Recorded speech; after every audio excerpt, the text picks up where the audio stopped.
Assalamualaikum warahmatullahi wabarakatuh. Kembali lagi bersama saya di Madam Sedara Channels.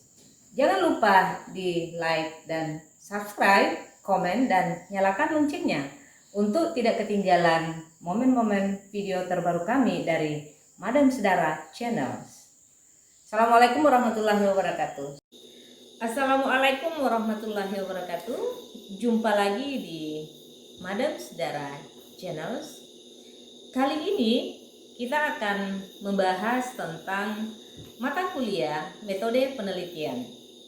Mengenal apa itu metode penelitian, bagaimana pengertiannya, serta macam-macam metode penelitian dan contohnya.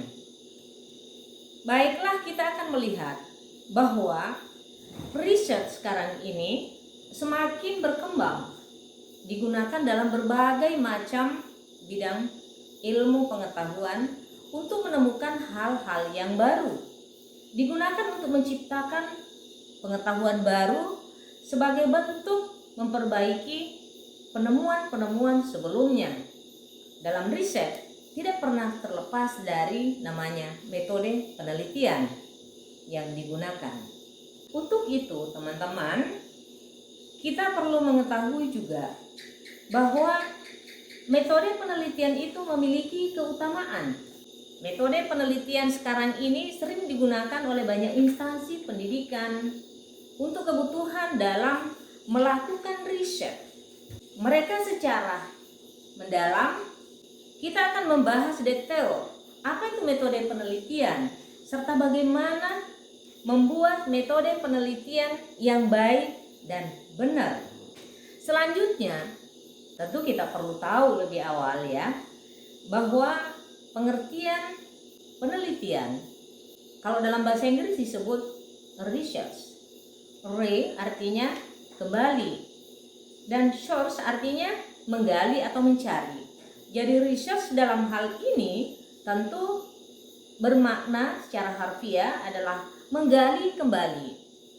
Dengan demikian berarti pencarian kembali. Sedangkan metode adalah sebuah cara yang digunakan untuk mengetahui suatu hal dengan langkah-langkah yang sistematis. Nah, untuk apa penelitian itu? Penelitian dilakukan sebab mempunyai hal-hal penting bagi perkembangan ilmu pengetahuan. Pentingnya penelitian dalam hal ini sebagai bentuk jalan di mana manusia dituntut agar menemukan dan membahas berbagai pengetahuan baru yang belum ada sebelumnya, atau mengembangkan ilmu pengetahuan yang telah ada menjadi lebih detail dan lebih sempurna. Kemudian membantu seseorang dalam memperoleh berbagai jawaban yang tidak dibahas atau belum mendapatkan jawaban secara langsung, kecuali lewat penelitian terlebih dahulu. Karena itulah kita hadir di lapangan sebagai peneliti. Bahwa penelitian itu memberikan jalan pemecahan masalah, sehingga masalah yang belum bisa dipecahkan, dengan penelitian itu ditemukan pemecahan masalahnya, tentu melalui kepiawaian para peneliti. Bisa jadi bahwa penelitian itu bisa dijadikan jalan juga menemukan kebenaran atas sebuah pertanyaan atau sebuah masalah yang masih absurd sebelumnya atau yang belum jelas sebelumnya. Teman-teman, kita akan melihat bagaimana sistematika dalam metode penelitian.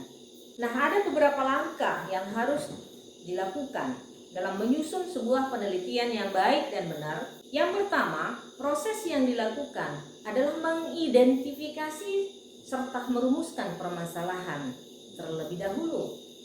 Kemudian, kita akan fokus pada penelitian dengan menyusun kerangka berpikir, melakukan perumusan masalah berdasarkan hipotesis yang ada, menjelaskan pembahasan masalah tersebut, lalu dibuatkan sebuah konklusi atau sebuah kesimpulan.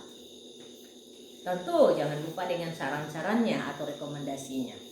Para peneliti sangat membutuhkan sebuah metodologi, sebab sebagai kata kunci peneliti menemukan dan bisa menjawab pertanyaan dalam penelitian tersebut secara tepat dan sesuai dengan keadaan yang ada di lapangan. Teman-teman yang saya hormati, tentu hasil penelitian harus dipertanggungjawabkan oleh peneliti melalui awal sampai akhir penelitian itu. Selanjutnya, kita akan melihat dan mengkaji ada beberapa macam metodologi penelitian. Nah, ini juga saya tegaskan bahwa pengertian metodologi dengan metode adalah dua kata yang memiliki makna yang berbeda. Sehingga pada kesempatan ini kita harus mendetail betul bahwa yang dimaksudkan sebagai metodologi penelitian adalah bisa menggunakan pendekatan historis atau sejarah, bisa penelitian itu bersifat korelasional, bisa pula bersifat kausal, kontributif, dan bisa eksperimental, serta bisa pula dengan deskriptif. Oke? Nah, di sini ini ketika kita memilih sebuah metodologi, tentu hasil akhir daripada itu kita akan melihat data yang digunakan dalam metode penelitian. Nah, data itu harus bersifat objektif, saudara-saudara, yaitu harus sesuai dengan keadaan di lapangan, tidak boleh berbeda. Kemudian data bisa mewakili atau bisa representatif. Selanjutnya, menurut jenis data yang digunakan dalam setiap metode penelitian biasa dibedakan menjadi dua, yaitu pertama, data kuantitatif, yang kedua adalah data kualitatif. Nah, jenis data penelitian kualitatif, jenis data ini disajikan tidak dalam bentuk angka. Sebagai contoh penelitian yang berkaitan dengan sikap konsumen terhadap pelayanan yang diberikan oleh perbankan syariah, keramat yang sangat negatif, tanda petik. Layanan yang diberikan kita bandingkan dengan layanan yang diberikan oleh Bank Muamalat wa Tanwil, sesungguhnya memuaskan. Nah, dalam hal ini produk bank syariah yang digemari masyarakat Sulawesi Selatan adalah tabungan wadiah dan lain sebagainya. Ini adalah contoh perbandingan melihat dari aspek kualitasnya.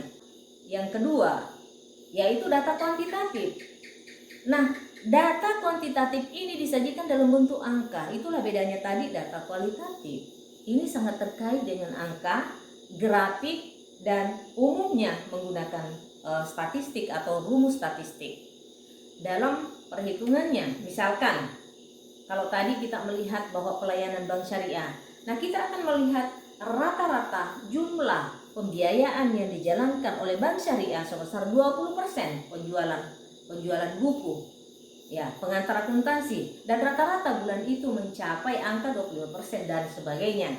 Jadi inti perbedaannya adalah angka dan tidak memakai angka, kualitatif tanpa angka, kuantitatif menggunakan angka. Demikianlah sekilas kajian kita pada materi ini, dan mudah-mudahan kita bisa mempraktekannya. Selamat menikmati tayangan kita di Madam Sedara Channel. Assalamualaikum warahmatullahi wabarakatuh.